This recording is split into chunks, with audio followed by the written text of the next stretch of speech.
of Ol Kalou to get this kind of development that we've seen in that constituency?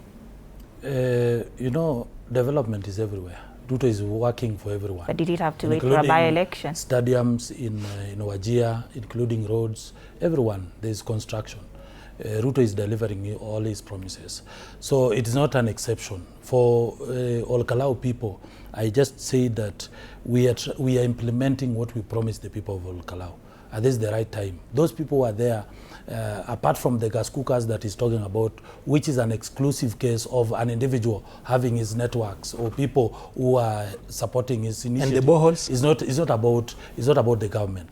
There are ministers or PSS who come from Ol Kalou. And they have a responsibility. How many? Specific ones? Charity begins at home. Who? So in any case, if that was not done in Malava, who is that PS? That is. And why was the PS specifically targeting it? Waited until there was a by-election. It is not an issue of a by-election. Furthermore, election is very expensive.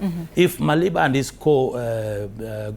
team does not have wherewithal, they will continue, lamenting. Every time is lamenting as if there's someone who is dead somewhere. They will continue lamenting, and I have to inform him that any election is very expensive. They must prepare themselves. At least it should be expensive if they don't have, using their private money, not state money. If they don't have the wherewithal an expensive election, when you were talking, I was very quiet. I was very quiet. Because just allow me to respond to that. At election are expensive, and you are using our money, people's money. Just allow me to. Omulo, you can. You are what I'm saying. What I'm saying. Maliba should just relax, because first of all, he has failed to even sustain his candidate.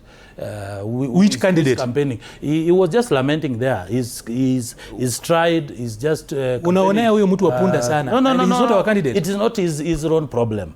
He came to the party, the NRM, and also Linda Mwananchi. Omulo, we're talking about the development. About what development. The party is supposed to. Did you guys contribute your own money? If they don't have that capacity to support their candidate, they should just keep quiet and shut up. What is happening? What is happening? What I've said.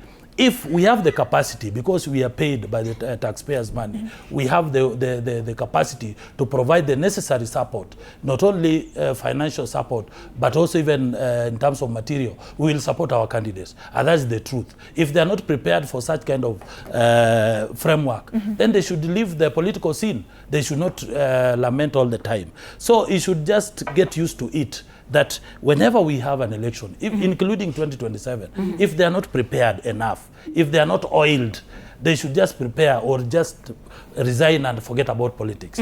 That is the reality of Kenyan politics. It is not about the case of a by-election. That is a narrative they are trying to create, that the people want their members of parliament to die so that they can get those kind of development. The president has come out exclusively and is doing well in terms of implementing all the promises that he made to the people. So it's not an exclusive case. So when Ilog says that is some sort of malpractice that is going on in Ol Kalou, when the campaigns were still on, the distribution of mattresses, gas cylinders, the boreholes and all, that is targeting people aged between 20, 35 years, 40, and especially women and youth. So you're disputing that isn't election malpractice? Malpractice, there are clear legal framework that are supposed to come in, especially when there is such kind of cases. One, there is a campaign finance bill. Ask him if his people, the members of parliament who are walking around with Linda Mwananchi, have they even tabled anything to further in terms of implementing this campaign finance bill? Nothing.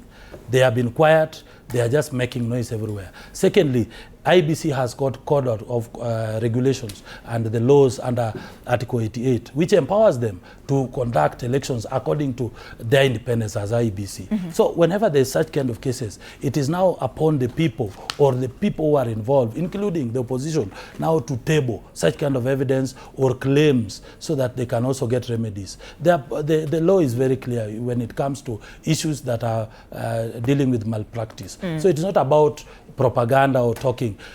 Everyone has an opportunity, and the equal opportunity, the balance of scale, it is there for everyone, both sides, opposition or even the government, to provide the necessary support or anything that will facilitate their candidate to win an election.